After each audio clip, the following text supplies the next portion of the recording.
Hey guys, 5-star here with turn number 11 of Operation Varsity. It is July 1941 and it's the Commonwealth turn. Let me start right away with the tech rolls. I have two for the Commonwealth. So my first one will be Airborne Doctrine. I want to reach stage 1 with a 7 or higher. An 8, great. So got this one. Second will be Long Range Aircraft with an 8 or higher. And no hit. Okay, 50%. That means I will reach stage 1 of Airborne Doctrine. Unfortunately, nothing for long range, but I get a +1 thanks to our house rule. All right, next up will be the buys for UK, FEC, and ANZAC. I have 29 IPP thanks to the 1 IPP loss of my convoy routes, so I will spend 14 on 2 transports, 8 on 2 marines, so that together is 22, a militia and a militia upgrade, so that's 24, 26, and 3 IPP for a regular infantry leads us to 29 IPP. FEC will spend from there, what was it, 13 bucks. I will spend 2 upgrades for militia, 2 militia, 1 artillery, and 1 IPP will be saved. I had 12 IPP for ANZAC. Thanks to improved factories, I can build 2 infantry in Sydney, and I can build a submarine there too. So in total, that's 12 IPP. All right, about combat moves. So that's what I prepared here. I have moved a colonial from Sudan to Abyssinia. I have moved the motorized and colonial and artillery from Nubia, including tactical and the fighter. From Eritrea, we have a colonial, from UK and ANZAC artillery. So all these units will hit, and this artillery is actually from Tanganyika and will attack too. These 2 colonials and this infantry will just stay here and watch the fight. So that's the first combat. And the next combat will be in Sea Zone 28.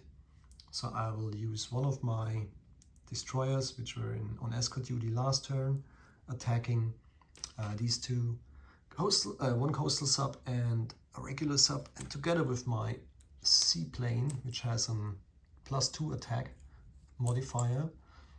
So I hope I can get those ships. Maybe one would be great. The coastal sub defending with a 2, the regular sub defending with a 4. Oh, sorry, with a 3, and the destroyer with a 4, and the +2 leaves me with an attack value of 5 or less. All right. Other combat moves we actually don't have.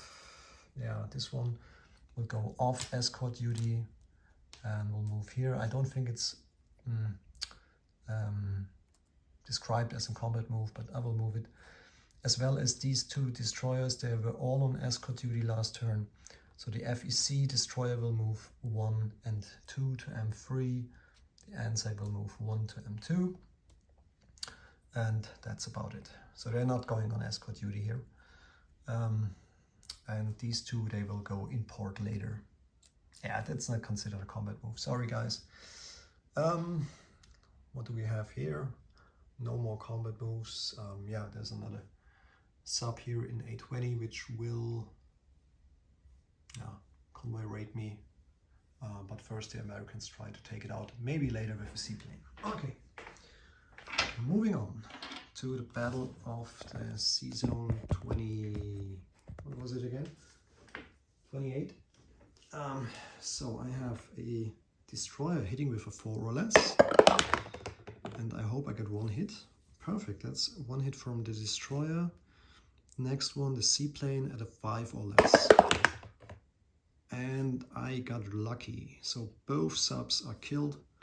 Of course, they can retaliate now with the coastal sub hitting at a 2 or less. No hit, and the regular sub at a 3 or less. And and no hit. Perfect. That's a beautiful round. So I finally got rid of two subs, so that will make life much easier in the Atlantic. So the seaplane, I will wait until non-combat movement, but this battle is done. Oh, I think I damaged my destroyer. Damn. Okay.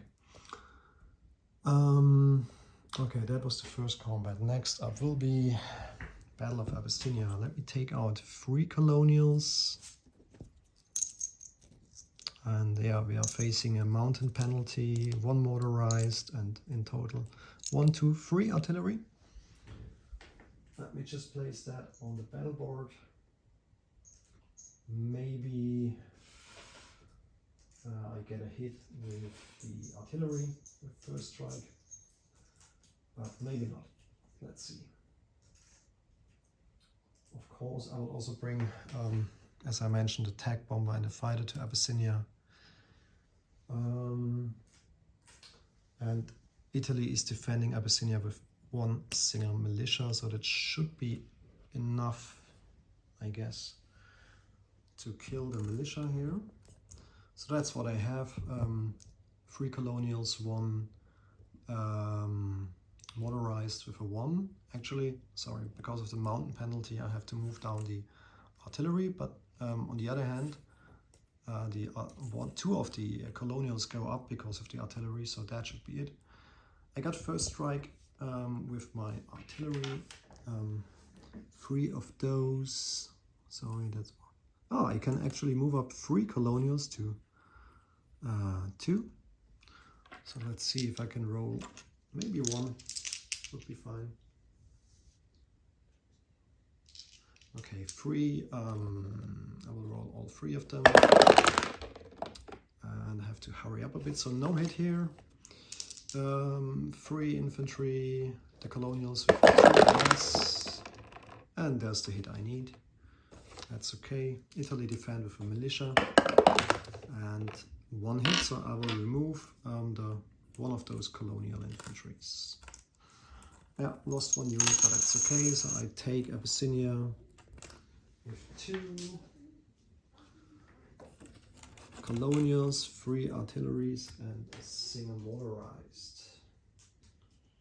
Okay, to speed things up a bit, non-combat movement, the fighter and the TAC, they land both in Cairo. They have enough movement, and there's the airport, so I have another movement, or bonus movement here too. The air transport here will pick up the colonial and move to Sardinia, so it can move 1, 2, 3, and 4. We'll join here. Sorry. So the air transport is there too with the colonial, and the medium bomber will join as well. So 1, 2, 3, 4, land in Sardinia. Same with the seaplane. 1, 2, 3, 4. So this stays as it is. 5 infantry, militia, and an AA gun. Let me check here. No movement here. Movement we have here. This one and this one goes down. We'll rail to Sydney. Sub stays there. Non-combat movement. Yeah, this seaplane goes to 1, 2, 3, and 4 and land in Gold Coast. And I think that should be it. These 2 go in port. The light cruiser stays there, but this transport will pick up 2 Marines and go in port in Gibraltar. Sorry for speeding things up so much. And 2 fighters will fly to Gibraltar as well with the airport there. 1, 2, 3, 4, 5 land in Gibraltar. And we have now 1 Marine, 1 infantry here. We just leave it as it is. And this is part 2 of the Commonwealth turn. And now we had some things going on here. I had to make a big break of a couple hours, but now I'm back here just to finish the non-combat movement, what we had. Just to reiterate what was done. Remember, the seaplane is now here in Gold Coast. This is something I removed. It came from Cape Town, and up here these three guys, they stay in Tanganyika, so it's 2 colonial, 1 regular infantry, 3 artillery, and 2 colonial. Motorized are now in Abyssinia without casualties. So now the railroad is now open. In Cairo we have non-combat move, the tactical and the fighter. All of the planes here, so the medium bomber, the air transport and the seaplane are in Sardinia now, together with a colonial infantry and the airborne unit. So I can remove these tokens here too. The destroyer, 1 in the M3 and 1 in M2, are kind of protecting Sardinia from the transport. I can remove this one and this one as well. Just want to make sure that don't miss anything. Here we have now 1 marine, 1 infantry here in southern England. I will add the artillery, which comes from London. So 1 artillery goes up here, and also 1 infantry. So I have a stack here of 1, 2, 3, 4, 5, 6. So out of those 6, I take 1 and bring it to southern England as well. So in London we have now 5 infantry, an AA gun and an airborne unit. So let's proceed with the seaplane here. The seaplane comes back to southern England. It had a map range of 2. The destroyer is here. The sub is still here from the Germans. The last one, I hope I can finish it off next turn. Here we go. No more movement here in this area. We have moved everything here as well. So remember that the 2 fighters are here in Gibraltar. These ships here are in port. So we have now 2 destroyers and 1 transport in port in Gibraltar.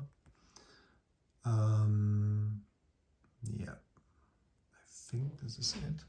Now I'm not sure about the import rules, because when I start here in A21 with my major facility, I can move 1, 2, 3, 4. I'm not sure if it makes a difference if I go in port from Dead Sea Zone, from M2 or A44. I would rather be here in M2 and go there in port, so that should be possible as well. There's enough movement for all those units. So I just bring them in here and they go in port. Not sure if it matters, but if it does, then just do it like that. So these are in port now. I think we can just put them on the task force marker here, because the Americans are also in port, but they came from this side. So again, not sure about this, but all of these units are in port. That's about it. Okay, I think we have covered all of this. Let's go to placement of units. We have a submarine, which will be placed here in Sydney in P72. We will add 2 more infantry to Sydney. So we now have 5 infantry and 1 marine. And there's 1 infantry in Queensland. For FEC, I will actually upgrade 1 militia in Hong Kong. Sorry, this is not working. The fleet is actually can interdict this. I think it's not possible, so we just leave everything in Calcutta. So 2 upgrades to Calcutta and 2 more militias, basically adding just 2 more infantry to the stack. Where do we have them? Searching my chips. There we go. So 2 more. for Calcutta, adding them up. So we are now having here 10, 14, and the one on top 15. 15 infantry from FEC, 1 ANZAC infantry, 2 AA guns, 1 fortification fighter, and 3 militia. And the artillery also goes to Calcutta because there's a factory there. Well,